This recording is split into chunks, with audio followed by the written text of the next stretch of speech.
하늘과 땅에서 모두 승리하는 길, 이것이 오늘 말씀의 주제입니다. 하나님은 당신의 백성들이 하늘의 영적인 생활과 땅의 현실 모두에게서 승리하기를 원하십니다. 그래서 특히 땅의 현실을 위해서 승리하고 강자가 되기 위해서 잠언 같은 지혜서를 우리에게 주셨습니다. 잠언은 1장에서 31장까지 구성되어 있어서 읽기가 되게 좋습니다. 우리가 성경 통독을 할 때요, 그냥 성경 통독의 방향이 있잖아요. 읽고 있는 계획대로 그대로 하고요, 잠언을 따로 분류해도 좋습니다. 그래서 1장부터 31장까지 돼 있어서 매일 한 장씩 읽는 거예요. 그러면 한 달이면 잠언을 다 읽죠. 1년이면 12번 읽게 됩니다. 그리고 잠언은 그렇게 반복해서 읽을 만한 가치가 있습니다. 얼마나 현실에 유익을 주는지 모릅니다. 잠언은 4단락으로 되어 있는데 첫 번째 단락은 1장부터 9장까지 지혜에 대한 강론입니다. 지혜가 뭔가, 그래서 지혜에 대해 설명하고요. 두 번째 단락은 10장에서 24장으로 이른바 솔로몬의 잠언 1입니다. 솔로몬 스스로가 쓰고 정리한 것이고요. 세 번째 단락은 25장에서 29장으로서 솔로몬의 잠언 2입니다. 왜 그러냐 하면 솔로몬의 잠언이 잘 전달되다가 히스기야 왕 때 이 기록되지 않은 걸 그대로 놔두면 안 되겠다, 기록해서 편집해야겠다라고 해서 히스기야 왕 때 솔로몬의 잠언을 재정립합니다. 그것이 잠언 25장 1절에 나옵니다. 보세요. 이것도 솔로몬의 잠언이요, 유다 왕 히스기야의 신하들이 편집한 것이니라. 솔로몬의 잠언 2고요. 마지막 네 번째 단락이 잠언 30장 그리고 31장인데 30장이 아굴의 잠언으로 되어 있고요, 31장이 르무엘 왕의 잠언으로 되어 있습니다.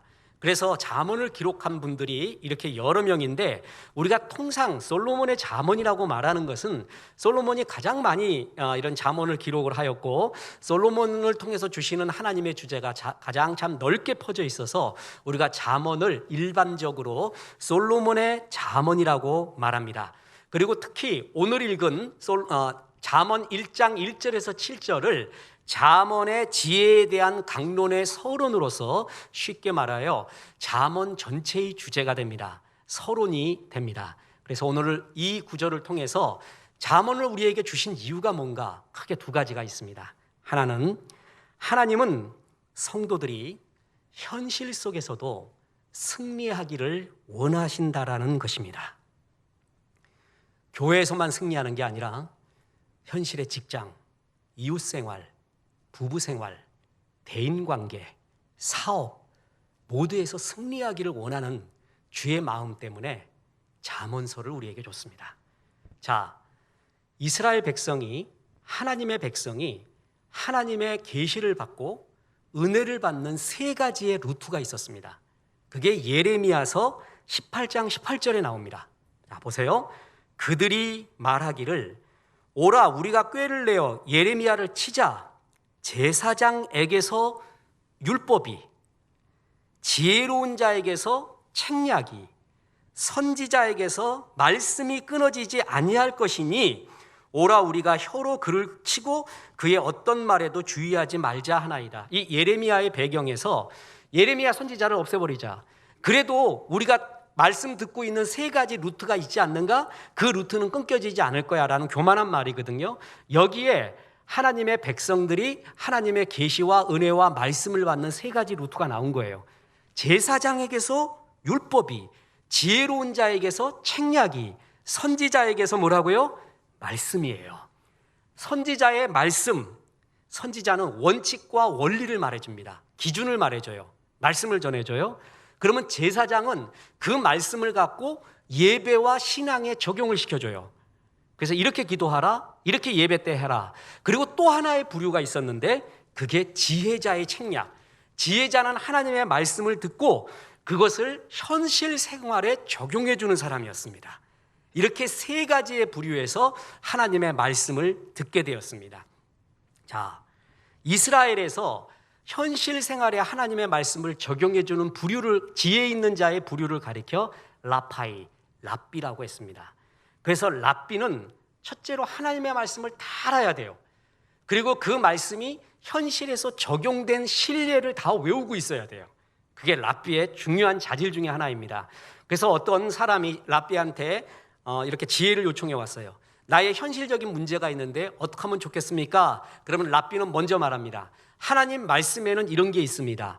그리고 당신과 같이 똑같이 당했었는데 이런 경우가 있었는데 하나님의 말씀을 갖고 이렇게 승리한 사람의 사례가 있습니다 하고 그 둘을 동시에 말해줘야 돼요. 다시 말합니다. 선지자는 하나님의 말씀의 원칙, 기준을 말해줍니다. 그리고 제사장은 그것이 예배와 신앙생활에 적용되게끔 말해주고요. 지혜자는 그것이 현실에 적용되게끔 현실의 책략, 지혜로서 말해줬습니다.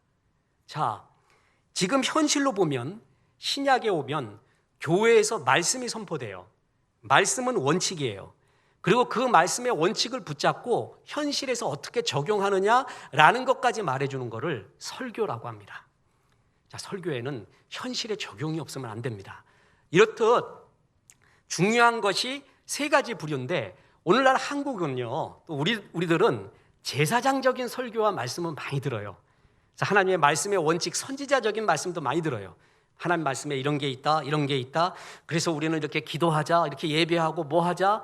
그 말씀을 예배와 신앙 가운데 적용하는 말은 많이 들었는데 그것이 현실 속에서 어떻게 구체적으로 적용되느냐는 굉장히 미약하게 듣게 됩니다. 이런 지혜자의 시각이 없으면요, 현실에 적용이 안 되면 우리의 신앙은 이원론적인 것이 됩니다. 그래서 그리스도인이 기도도 많이 하고 예배도 잘 드리는데 현실에 적응 못하는 사람이 있어요. 현실 속에서만 가면 완전히 빌빌하는 사람이 있어요.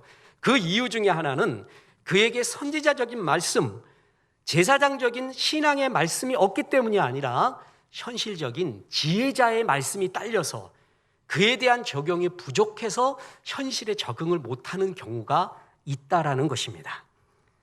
이렇게 실제적인 것은 되게 중요해요. 왜냐하면 예수님의 설교의 주제도 실제적인 것이 굉장히 많았습니다. 예수님의 설교 중에 신학적인 주제는 율법의 팔복, 율법의 완성자, 기도, 금식 등이고요. 더 많은 주제는 실질적인 것이었습니다. 소금, 빚, 살인, 이혼, 맹세, 구제, 재물, 염려, 판단. 예수님의 설교의 주제는 거의 실제적이었습니다. 그래서 하나님께서는 지혜서라는 것을 주셔서 잠언, 전도서, 욥기 등을 통해서 너희 하나님의 백성이 현실 속에서 강자로 살기를 원하고 계십니다. 그래서 이것을 주셨습니다. 그래서 지혜서에 보면 지극히 실질적이고 현재적인 이야기가 많이 나옵니다.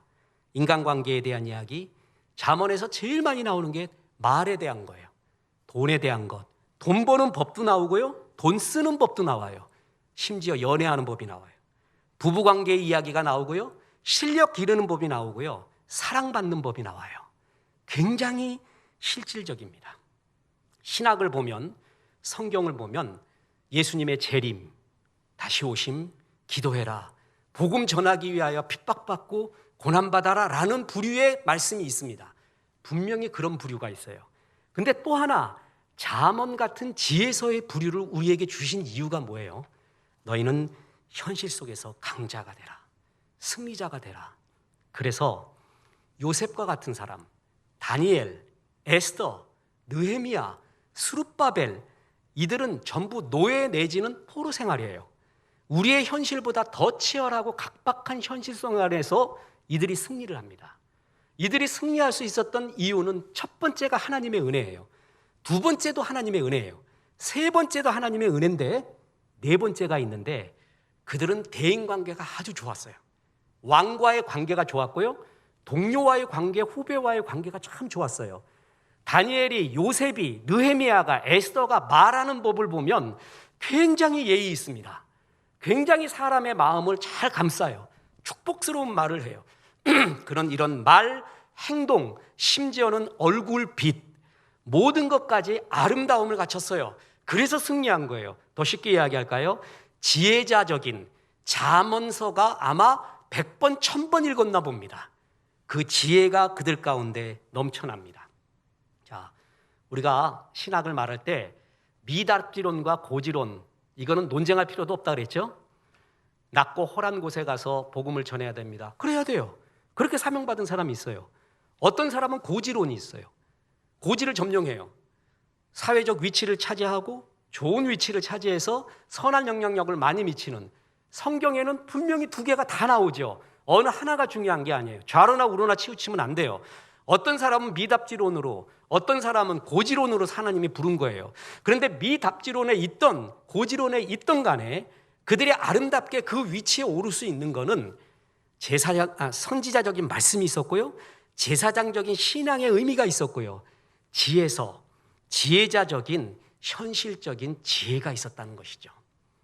그래서 우리가 성경을 바라볼 때 이렇게 입체적으로 바라봐야 되는데, 우리는 이 지혜서적인 측면이 굉장히 약하고 강단에서도 많이 강조가 안 됩니다. 그런데 여기서 오해하지 말아야 될 것이 있습니다. 하나님이 잠언서를 통해 현실적인 강자, 승자가 되기를 원한다 하여서 이 잠언서가 번영 신학을 말하고 있는가? 그렇지는 않습니다. 신학을 가리켜 theology라고 합니다. theology의 뜻은 theo, 하나님이라는 것과 logy, 논리, 법칙이라는 것과 합쳐진 거예요. 학문. 그래서 하나님에 관한 학문이 theology예요. 그런데 하나님의 말씀 중에 어느 부분을 강조하느냐에 따라 신학의 유형이 달라지게 됩니다. 지난 20, 30년, 아니 더 오랜 기간 동안에 한국 교회에 가장 영향을 많이 미친 신학과 복음이 있었다면 그것은 번영복음, 번영신학입니다. Theology of Prosperity, Prosperity Gospel, 번영신학이라고 말하는데, 이거는 복음의 변질을 가져올 수 있는 오해의 여지가 많은 신학입니다. 성경의 한 부분을 크게 확대하여 절대성으로 부여한 거예요. 그건 되게 위험합니다. 그 뭘 확대했느냐? 축복입니다. 예수 믿으면 형통하고 현실적인 축복이 쏟아지고 병도 안 들고 출세하게 된다, 그렇게 말합니다.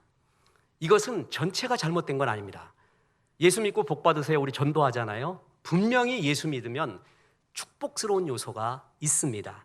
그럼에도 불구하고 한쪽 면으로만, 축복의 면으로만 너무 강조한 것, 그래서 오해와 변질의 요소가 되게 많고요. 그리고 이것은 성경적으로도 경험적으로도 사실이 아닙니다. 쉽게 말해서 성공과 번역은 그리스도인의 보편적인 체험이, 경험이 아니라는 거예요. 예수를 믿었는데 병이 날 수도 있고, 예수를 믿었는데 손해볼 수도 있고, 신앙적으로 잘 살려고 하기 때문에 핍박을 받고 대인관계가 단절이 되는 경우도 있습니다. 자, 성경 보세요. 요한 3서 1장 2절에 사랑하는 자여, 내 영혼이 잘된 같이 내가 범사에 잘되고 강건하기를 내가 간구하노라. 너무 잘하는 구절이죠. 초등학교 5학년, 3학년만 돼도 이 구절을 이해할 겁니다. 내가 영혼이 잘된 것 같이 범사가 잘되고, 그리고 영혼이 잘된 것 같이 범사가 잘되고 강건하기를 내가 뭐라 그랬어요? 간구하노라. 네 영혼이 잘되면 범사가 형통하고 육신도 강건하다가 아니라 하기를 뭐라고요? 간구하노라예요. 근데 하다가 뭐예요? 번영신약이에요. 그게 문제입니다. 자, 예를 들어 영혼이 잘 됐어요. 그러면 육신도 건강하고요, 사업도 잘 되고 현실도 형통하는 것이 주님의 마음이기도 해요. 그리고 축복을 비는 목회자들의 마음이기도 해요. 근데 영혼이 잘 되고 있는 그 사람이 병이 날 수도 있습니다. 사업이 잘 안 될 수도 뭐라고요? 있다는 거죠. 그런데 그 있다라는 거를, 그 가능성을 얘기하지 않고 그냥 영혼이 잘 되면 다 잘 된다, 잘 돼야 한다, 그게 번영신학의 맹점이 됩니다. 그러면 몸 아픈 사람은 영혼이 다 안 된 건가요? 사업에 실패한 사람은 전부 영혼이 안 된 건가요? 빌리 그레이엄 목사님이 병이 있어요. 종교개혁자 존 칼빈은 병이 있었습니다. 세상에서 아름다운 수많은 목사님들, 주의 종들이 전부 병 있는 사람들이 있어요. 영혼이 잘 안 됐기 때문에 그렇습니까?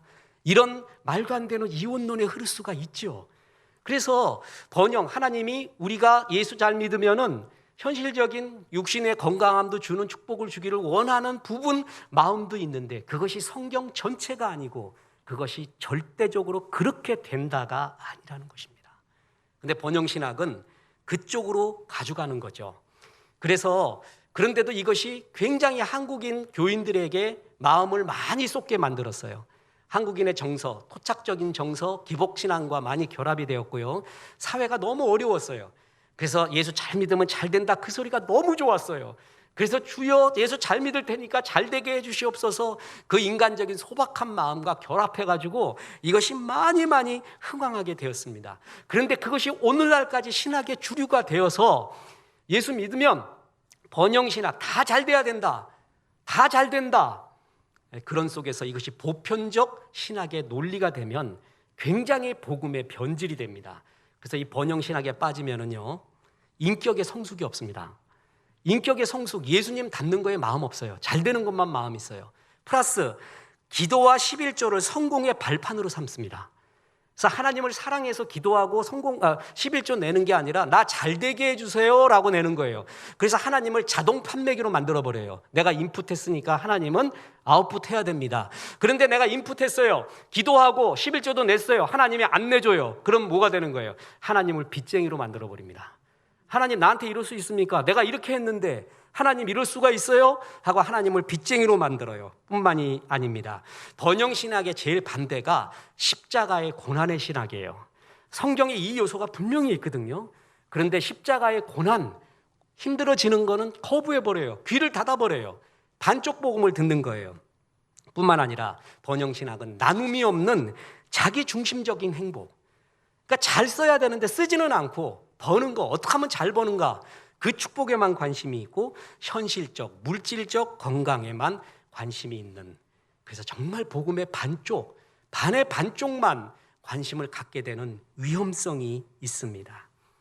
자, 잠언에서 잠언을 우리에게 주면서 현실적 강자가 되라고 하는 것은 너희가 이러한 성공신학, 번영신학에 빠지라는 것이 아닙니다. 그거와 코드가 다릅니다.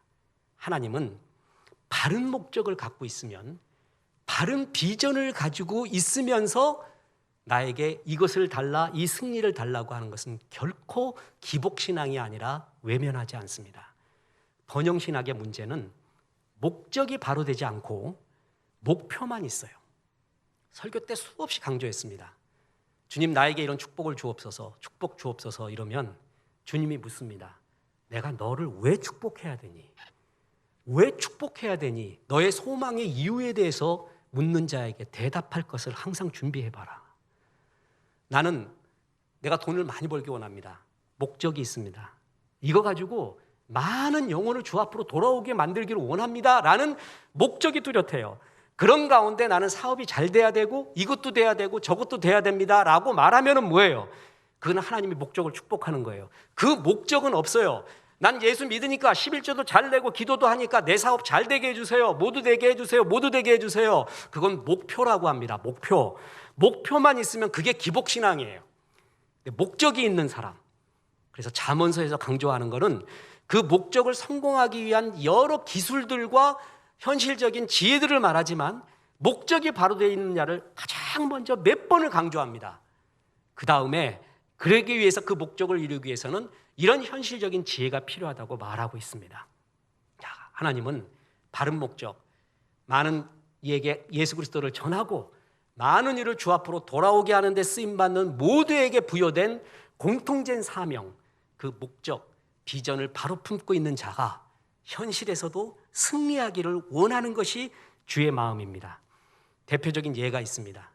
5만 번, 어떤 사람은 10,000번이라고 그러고 어떤 사람은 몇천 번이라고 얘기하는데, 고아의 아버지 5만 번 이상 기도 응답을 받은 조지 뮬러, 그분이 대표적인 기도의 응답을 받은 사람의 대표적인 사람 아니에요?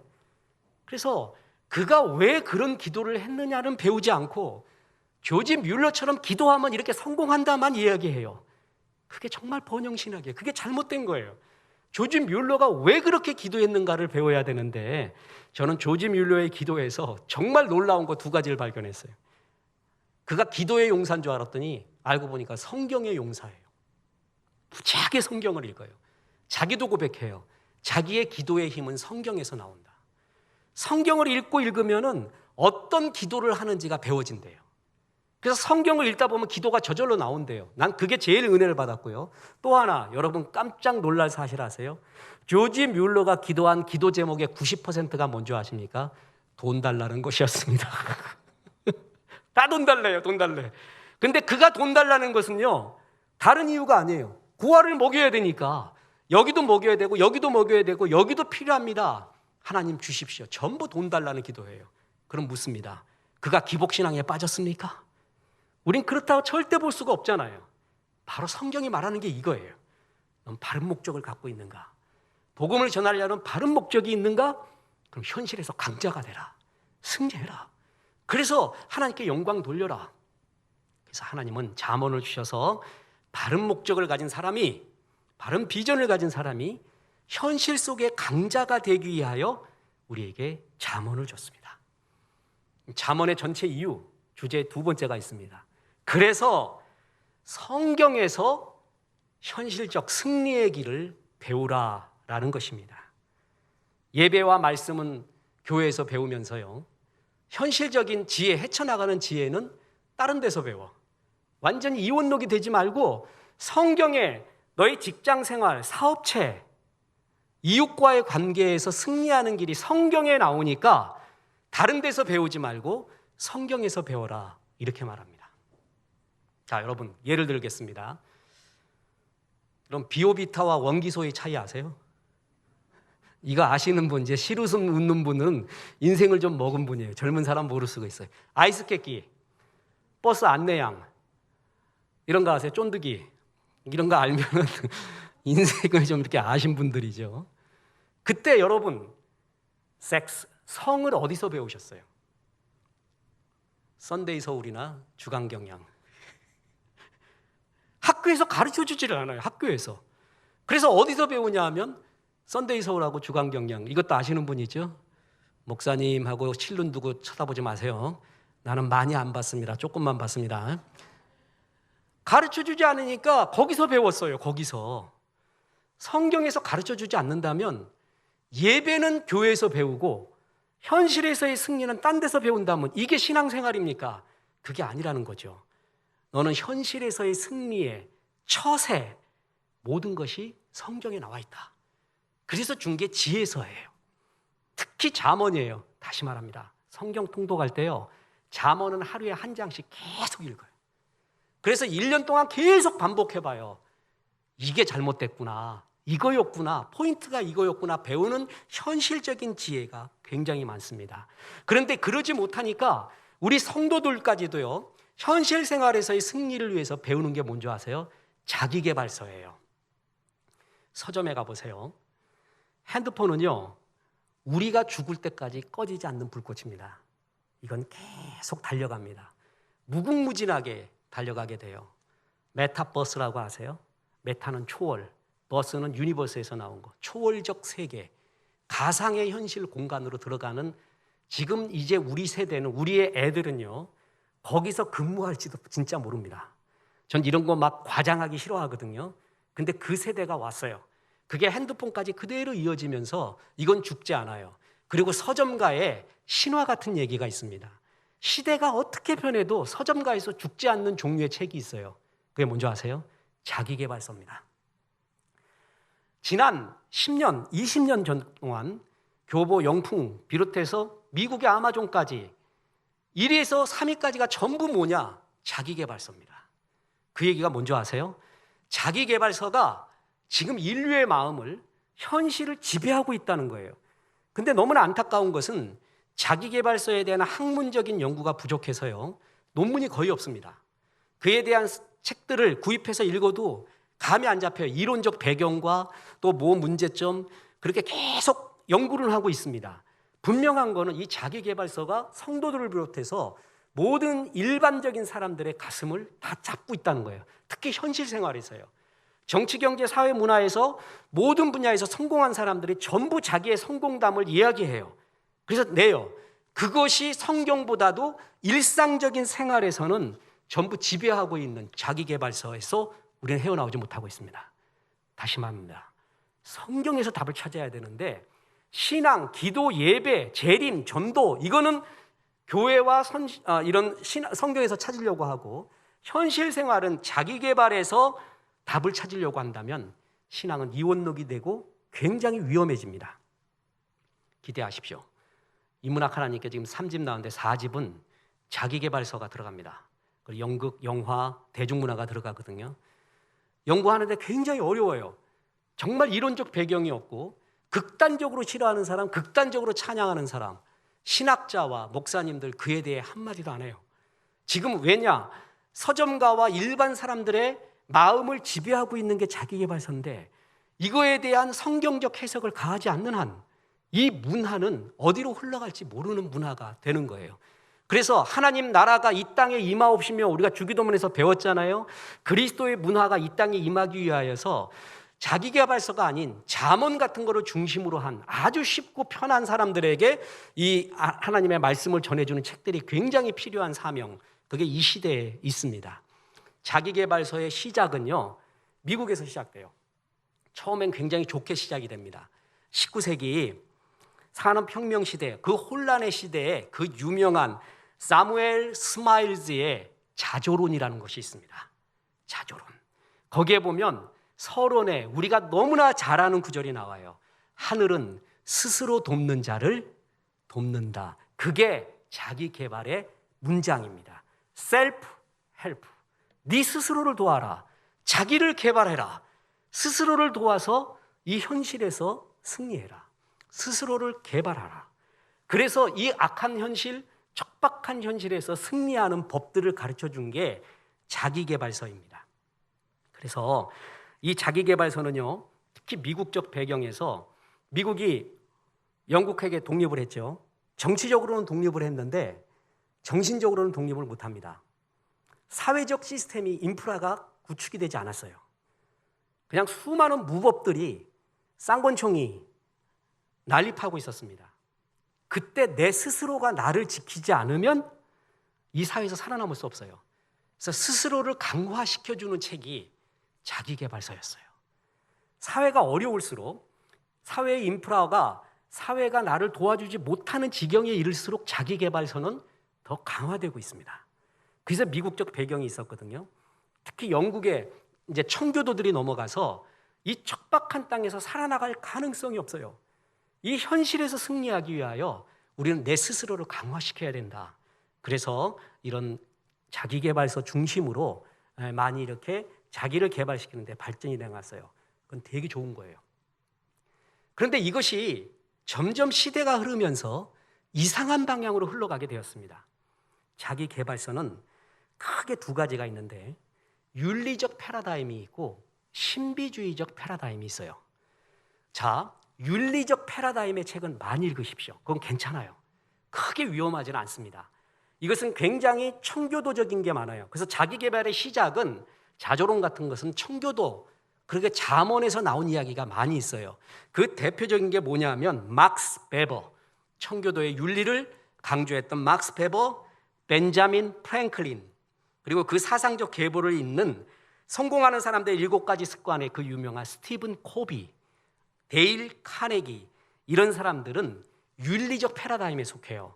그래서 청교도 사상으로 근면해라, 전략도 하고 말을 절제하라, 습관을 잘해라, 의지를 굳게 하라, 이런 성경에 나온 윤리적 측면을 강조하는 책이에요. 이런 것은 믿을만하고 지금도 괜찮습니다. 그런데 문제는 19세기 후반에 들어가면서 미국에서, 전 세계에서 나타나는 신비주의가 있어요. 신비적 패러다임, 초월주의라고 말하는데 트랜센덴탈리즘, 초월주의. 그래서 뭐냐면 자기 내면에 신의 속성이 있어서 전 우주는 신적인 요소로 가득한데 내 안에 있는 신적인 가능성이 우주의 신적인 가능성의 정령과 결합도 할 수 있고 내 안은 무한대로 발전할 수가 있고, 그래서 내 안에 있는 이러한 내면의 소리에 귀를 기울여라. 내 안에 있는 초월적 능력에 귀를 기울여서 그거를 개발해라. 네 안에 거인을 키워라. 네 안에 있는 거인을 일깨워라 라는 류의 책들이 나오기 시작했습니다. 이게 신비주의, 신사고주의, 이것과 결합하기 시작을 하면서 방향이 이상하게 나갔어요. 아주 이상하게 흘러가기 시작했습니다. 내 안에 초월적 능력이 있다, 초월적 음성을 듣는 뭐가 있다, 굉장히 자아를 존중해지는 듯 하지만 굉장히 위험한 영적인 요소가 여기에 포함되어 있습니다. 대표적인 게 메리 베이커 에디가 창시한 크리스천 사이언스, 윤리적 패러다임의 자기개발서는 근면해라, 그리고 말을 절제해라, 좋은 습관을 가져라, 이런 식으로 해가지고 자기개발을 하라고 나오고, 신비주의는 그런 거를 빼버리고 네 안에 초월적 명상의 능력이 있으니까 그걸 개발시켜라, 간절히 바라라, 그러면 이루어진다, 간절히 뭘 원하면 이루어진다, 이런 쪽으로 나가요. 이게 굉장히 위험해요. 후자가 이런 거 잘못 읽으면 안 되고, 이게 지금 심리학과 결합이 되어서요, 이런 류의 책이 얼마나 많이 나오는지 모릅니다. 사회가 어려울수록 사람들이 돌파고 윤리적 도덕적 패러다임으로 나가기는 싫고, 그런 건 싫어요. 뭔가 돌파구를 찾고 싶으니까 신비주의로 빠져들어가는 거예요. 그래서 이런 류의 자기개발서는 되게 위험합니다. 다시 말합니다, 그런 류의 론다번의 시크릿 같은 것도 좋은 점은 있어요. 특히 거기서 참 교훈 얻을 만한 거는 끌어당기는 힘이 있다, 그리고 사람마다 매력 끌어당기는 힘이 있어야 되는데 나한텐 그런 매력이 없다, 체력도 없고 뭐 잘생기지도 않고 학벌도 없고 뭐도 없다, 그러면 어떻게 매력 끌어당김의 힘을 갖고 있느냐? 나누어 줘라, 자꾸 줘라, 자꾸 주면 그게 너의 매력이 된다, 끌어당기는 힘이 된다. 이런 류의 것은 참 좋아요. 다 나쁜 건 아니에요. 근데 사상의 흐름 속에 이런 초월적 능력, 초월적 명상, 이런 거를 강조하면서 열심히 살자, 습관을 바로 하자, 말을 절제하자, 이렇게 하자, 이런 윤리적 패러다임의 책을 먹어가기 시작했습니다. 그런데 우리가 다시 말합니다, 현실 속에서 예배와 말씀 전도하지 않은 것은 교회에서 다 배웠는데, 내가 직장 생활에서, 이웃과의 관계에서, 이런 현실 속에서는 어디서 원리를 배웠느냐? 이렇게 펼쳐져 있는 자기개발서에서 배웠다는 거죠. 그러지 마라. 잠언의 현실적 승리의 길이 다 있다. 잠언으로 돌아와라. 성도들은 잠언으로 돌아와야 돼요. 저술가와 목회자들은 이 잠언의 이야기를 현실적으로 잘 푸는 많은 강연과 많은 현실적 책들을 내줘야 돼요. 그것이 자기개발서보다 더 많이 일으키게 해야 돼요. 이것이 성경적 사상이, 성경적 세상이 이 땅에 널쳐지게 하는 중요한 사명 중에 하나예요. 그래서 이 잠언은 현실적 강자가 되기 위한 실제적인 게 얼마나 많이 나오는지 모릅니다. 잠언을 보면 가장 안심하는 자기개발서가 여기 다 나오고 있습니다. 자, 오늘 읽었던 1장 2절부터 보세요. 이는 지혜와 훈계를 알게 하며 명철의 말씀을 깨닫게 하며 지혜롭게 공의롭게 정의롭게 정직하게 행할 일에 대하여 훈계를 받게 하며, 자 4절 보세요. 어리석은 자를 슬기롭게 하며 젊은 자에게 지식과 근실함을 준다. 잠언의 목적이에요. 잠언 읽으면 똑똑해진다는 거예요. 현실의 강자가 된다는 거예요. 그래서 여기서 길을 찾아라. 그렇지만 안타깝게도 계속 말하지만 저는 이걸 비판할 그런 의도에서 하는 게 절대 아닙니다. 한국은 선지자적인 말은 많이 선포돼요. 제사장적인 말도 많이 선포돼요. 그런데 지혜자적인, 또 하나의 말씀의 루터였던 지혜자적인 요소는 너무나 약하다는 것이죠. 그래서 그냥 썬데이 서울에서 배우고 자기개발서에서 배우고, 그리스도인이 그렇게 빠져나가면 안 되잖아요. 잠언서를 통하여 현실적 승리의 길을 배워라. 그러면서 잠언은 정말 재밌어요. 표현의 방법도 기가 막히고요. 이런 구절도 있나 성경에 할 정도로 현실적이에요. 자, 우리가 현실 생활에서 중요한 게 대인관계 아닙니까? 그 대인관계에 대한 구체적인 거 한번 보세요. 잠언 25장 9절 보세요. 너는 이웃과 다투거든 변론만 하고 남의 은밀한 일은 누설하지 말라. 듣는 자가 너를 꾸짖을 터이요 또 네게 대한 악평이 네게서 떠나지 아니할까 두려우니라. 사람하고 싸웠어요. 그럴 수도 있죠. 처음에는 친했던 사람이야. 친했던 사람은 이 말 저 말 다 하잖아요. 근데 싸웠어요. 그랬더니 어떻게 됐냐면 이것이 내가 이 말 저 말 다 한 걸 약점 잡아갖고 그걸 갖고 악평을 해요. 딴 사람한테. 그러지 마라. 그러면 언놈 홍길수님 믿지 마. 그 놈이 이런 놈이고 저런 놈이고 막 그런 말을 해요. 그럼 그 말을 듣는 사람이 그렇구나. 그 사람 조심해야겠구나 라고 생각을 안 한다는 거예요. 그 듣는 사람이 너를 욕한다. 그렇게 악평하는 너를 욕하고 그 미움이 악평이 너에게서 떠나지 않는다. 듣는 사람이 이래요. 이 사람하고 친해져서는 안 되겠다. 나까지도 악한 얘기 분명히 할 것이지. 이 사람 하는 뉘앙스를 보면 그렇구나. 이런 게 나와요. 얼마나 멋져요. 얼마나 실제적이에요. 현실에서 살면서. 저 사람 기도도 잘해요. 전도도 잘해. 그리고 하나님 앞에 헌금 생활도 잘해요. 사람들이 싫어해요. 그리고 현실이 안 풀려요. 이유가 뭔지 아세요? 자문적 지혜가, 자문적 성품이 그에게 없기 때문일 수가 있다는 거예요. 그래서 싸울 때도 그냥 그것만 갖고 얘기해라. 그냥 그 사람의 본질적인 걸 얘기하면서 그 사람의 비밀과 은밀한 걸 누설하면서 복수하지 마라. 그러면 그 듣는 사람이 네 편 되지 않는다. 그 사람이 널 욕한다. 얼마나 실질적이에요. 저 사람은 저렇게 억울한 일 당해도 항상 절제하고 있구나. 그럼 난 그 사람을 믿어요. 그 사람 나도 믿겠다. 그렇게 나온다. 얼마나 성경에 실질적이에요. 다시 말합니다. 주님 재림합니다. 전도합시다. 죽도록 기도합시다도 성경에 나와요. 근데 이런 것도 나와요. 이거 전체를 알아야죠. 현실적인 강자가 되기 위해서는 이런 걸 알아야 된다는 거죠. 뿐만 아닙니다. 잠언 26장 21절에 보면 너무 재밌는 게 나오는데 숯불 위에 숯을 더하는 것과 타는 불에 나무를 더하는 것 같이 다툼을 좋아하는 자는 시비를 일으키느니라. 그 사람만 들어가면 여러분 숯불에 불이 꺼져가다가도 확 타오르는 경우가 있어요. 숯 하나 더 던지면 돼. 모닥불이 죽어가다가도 모닥불이 확 타오를 때가 있어요. 나무도 던지면 되잖아요. 이렇게 꼭 문제 일으키는 사람이 있대. 그래서 그만 들어가면은 꺼져가는 시비도 꺼져가는 다툼도 활활 타오른다. 이거를 얼마나 유머러스하고 시각적으로 표현하는지 몰라요. 그리고 현실적으로 표현하는지 몰라요. 이런 것들이 잠언에 나온다 이거예요.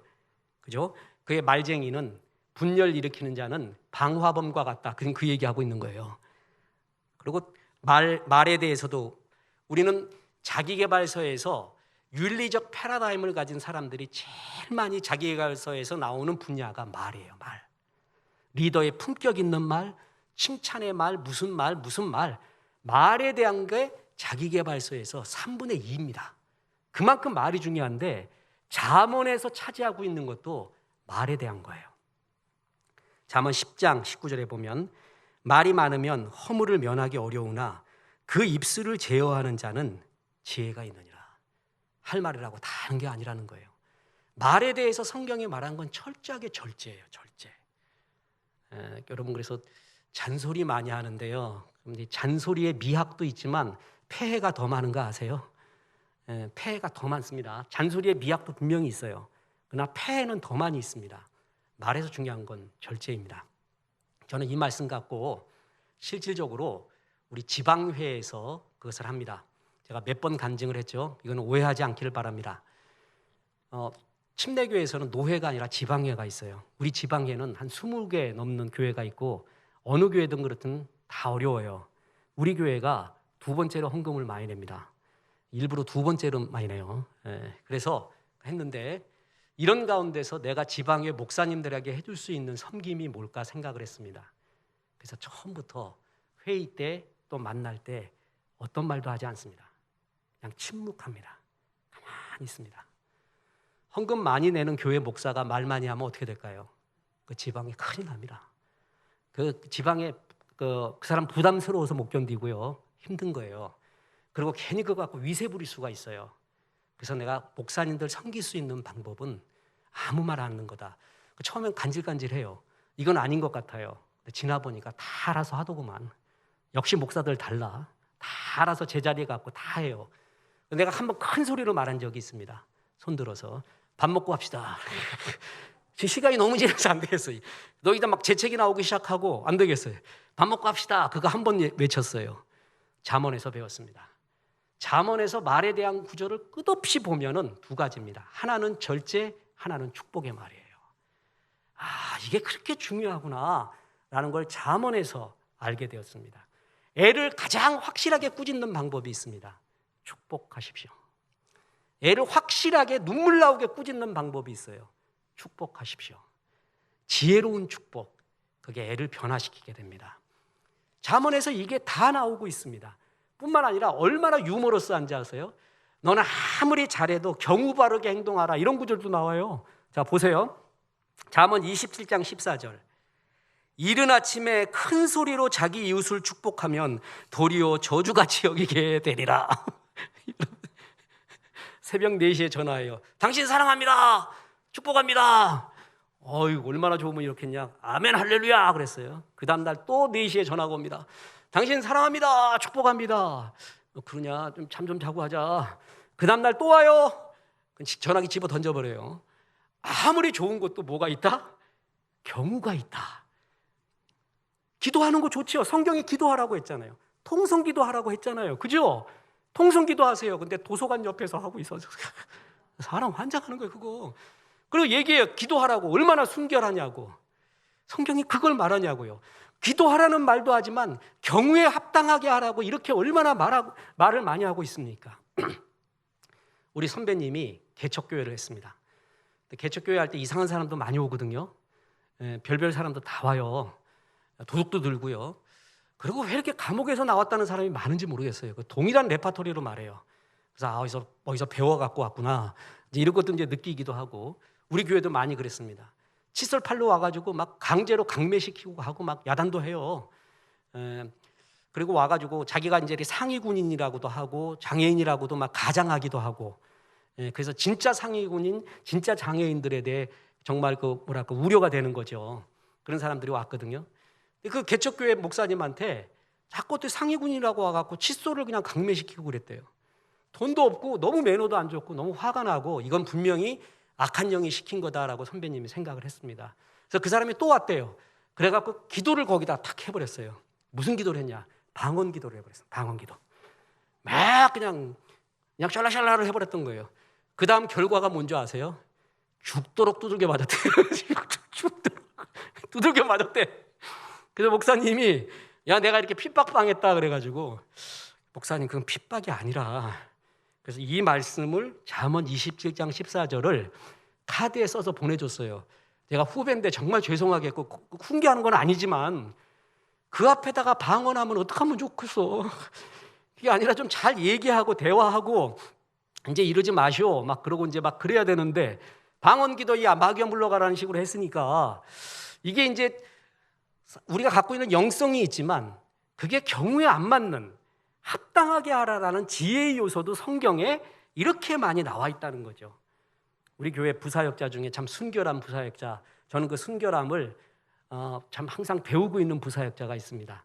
근데 이분이 새벽 기도를 맡겼더니 그때 이제 무슨 일로 부사역자도 교회에서 같이 자고 있었던 거예요. 새벽 3시에 불이야 그런 거예요. 불이야. 그래가지고 다른 부사역자들이 지금 난리가 나가지고 불 났구나, 교회 어디야 그러고 막 야단났더니 불이 여였어요. 불이 여. 뭐냐면 내일 새벽 기도 인도하는데 성령의 불을 달라고 한 거예요, 이게. 그래가지고 내가 먼저 뜨거워야겠다고, 불이야! 성령의 불이야! 막 그런 거야. 다른 사람도 불이한 줄 알았잖아요. 그래갖고 난리 나갖고, 목사님 이런 일이 있었습니다. 그래서 누가 그랬냐 그랬더니 내가 알았다. 너 그 순결함은 알았지만 잠언의 지혜가 필요해. 잠언의 지혜. 지금 자는 사람들이 옆방에서 들었으면은, 그래도 우리 부사역자가 들었으니 마정이지, 난 옆집 사람 들었으면 어떡할 뻔했어요. 신고 들어가요, 신고. 그래서 이게 참 이런 게 있구나.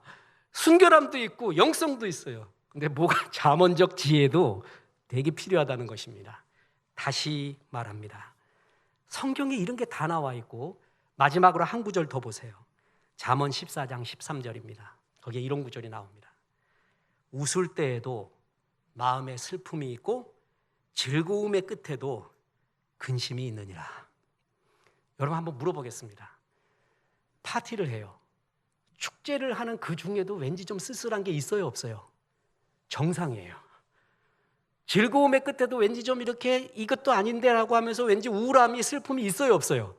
정상이에요. 이 구절을 모르면 내가 비정상처럼 보여요. 전 목회하면서 성경을 보고 독서를 하면서 느낀 게 뭔지 아세요?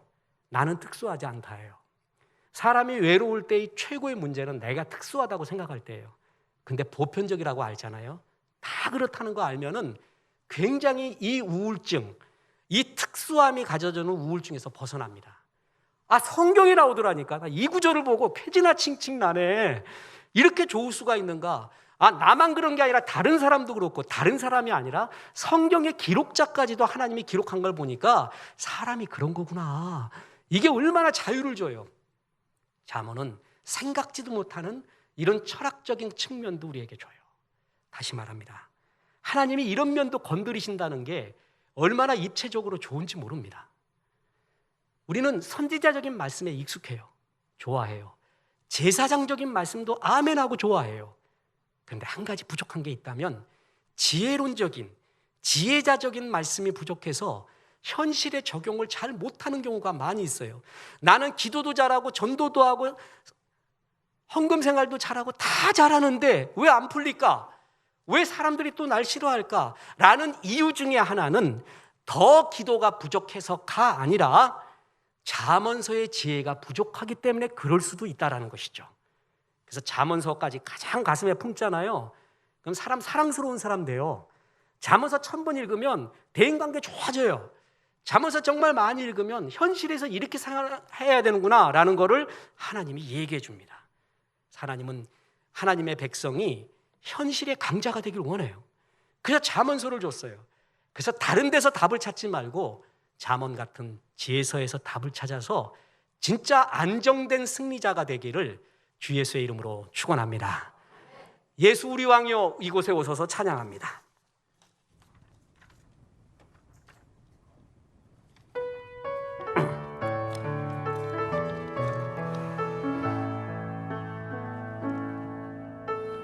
예수